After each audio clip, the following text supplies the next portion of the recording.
ايه عملت ايه؟ معرفش. الساحر قال لك ايه؟ الساحر ما قالش حاجه، انا شفت بعيني، بس برضه احتمال يكون. احتمال ايه؟ هندي دي ملبوسه، وطول ما هي قاعده بيت بهاء الدين هيفضل يأجل في جوازكم واحنا مش هنقدر نعمل حاجه. طب وبعدين حل الحكايه دي ايه؟ اتجوزها على وضعها كده، ولما تتنقل بيتنا احنا هنعرف نعالجها، هنطلع الجن من جدتها، ان شاء الله حتى روحها تطلع معاها. ايه؟ انت بتحبها؟ مش غلط اني احب البنت اللي هتجوزها. لا طبعا مش غلط، بس الاصح بقى انك تبص لمصلحتك. انا عايزك تفتح حته صغيره كده في قلبك وتبص منها على املاك بهاء الدين، املاكه، امواله، ارضه. طبعا يعني هو حاجه تزعل قوي لو هندي دي ماتت، لكن بقى اللي يزعل اكتر لو كل ده ضاع. دماغك فيها ايه؟ شوف الطبيب اللي بيعالجها وميزه كده بقرشين، خليه يفهمهم ان مصلحتها انها تتجوزها. وافق وافق، ما وافقش السيف موجود.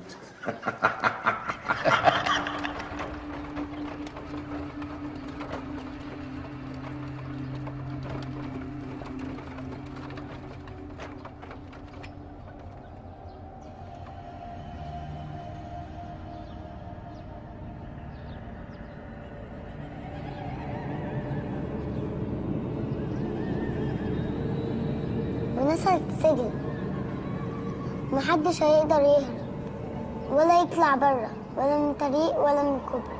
حتى اللي بيطيروا هيموتوا، كلهم هيموتوا.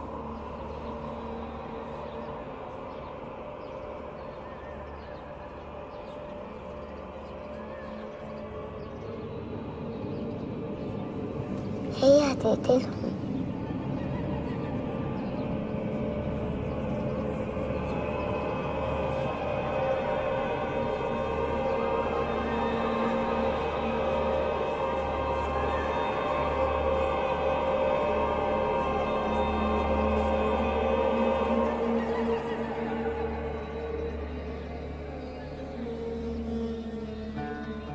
بقول لكم يا رجاله، احنا محتاجين نعمل حاجه. ما احنا اتفقنا خلاص يا كبير. مش مريحني النظام ده. نعمل يا سيدي الناس. اللي حصل امبارح ده ما ينفعش يعدي كده. لا يا شبخيت، مش هيعدي. مختار حكالي على اللي حصل بينك وبين الطبيب امبارح. النهارده هندفعه الثمن، هنروح ونفوق، وبعد ما نفوق هنعالج. لسه هستناك لحد ما تروح وتفوق. انا عايزك فايق دلوقتي. سيبه شيح وجنزبيل هنا، يلا. امرك يا سيدي الناس. احنا فايقين نتكلم. انا عايز اعرف كل حاجه عن الطبيب ده، عايز اعرف جاي منين، غلط في ايه قبل كده، نقطه ضعفه ايه، عايز اعرف تاريخه كله. انت هتناسبه؟ لا، بس هطلب منه طلب وعايزه ينفذه. عشان كده اي حاجه بتفكر فيها عشان ترد كرامتك لازم تتاجل دلوقتي، بعد كده اعتبره ملكك. اديني يومين يا سيدي الناس وهكون جايب لك قرار اللي جابوه.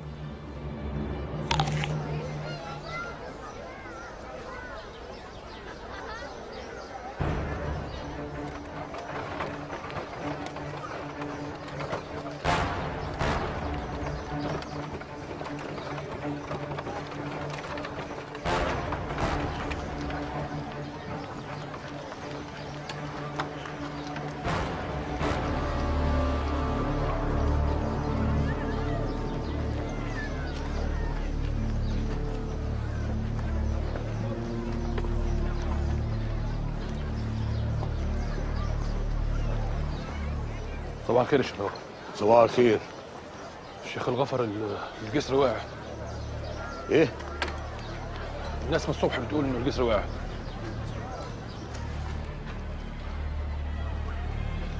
وقع كله ولا ممكن يتصلح؟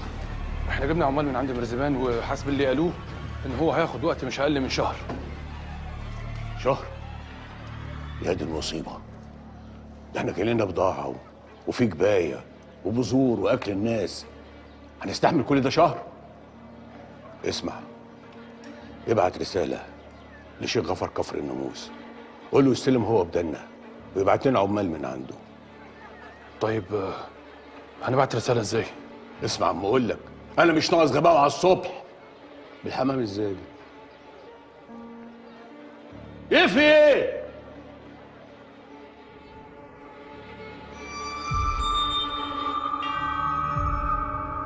ازاي ده حصل؟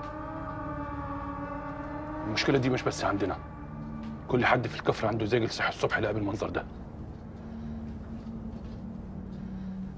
في حد عايز يحبسنا في قلب الكفر.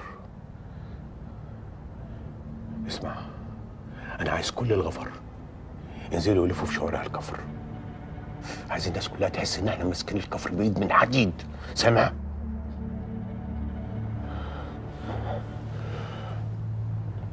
احنا عندنا اعدام بكره. ما عندناش حد عنده اعدام. طلع العيال المحبوسين عندنا، الحراميه والنصابين، وتعدمهم في قلب السوق. عايز كل الناس يتفرجوا عليهم. سامع؟ امرك. يا اهل الكفر، من النهارده وبامر من شيخ الغفر وبتصديق من القاضي ان عقاب اللي سرق واللي نهب واللي نصب واي حد يتعدى على امن الكفر الاعدام في الحال. نفذ.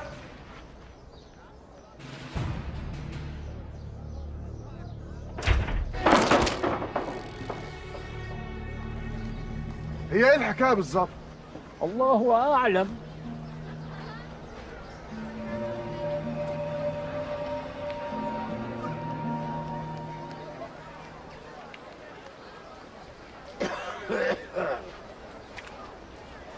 السلام عليكم. وعليكم السلام ورحمة الله وبركاته. مالك يا حنوت الغبرة؟ ايه الهبل اللي بيحصل ده؟ ما هو ده الصح، ما ينفعش في الكفر ده إلا الهبل ده. ايوه بس ده ظلم. وانت لما حد يسرقك مش يبقى ظلم برضه؟ السرقه عقابها معروف، انما الاعدام. وماله الإعدام يا أخي؟ ما هو ده لمصلحتي ومصلحتك، وبعدين ده رزق. اعترض بقى على الرزق عشان يبقى موت وخراب ديار. ايه قول لي طلباتك ايه؟ 50 كفن. خد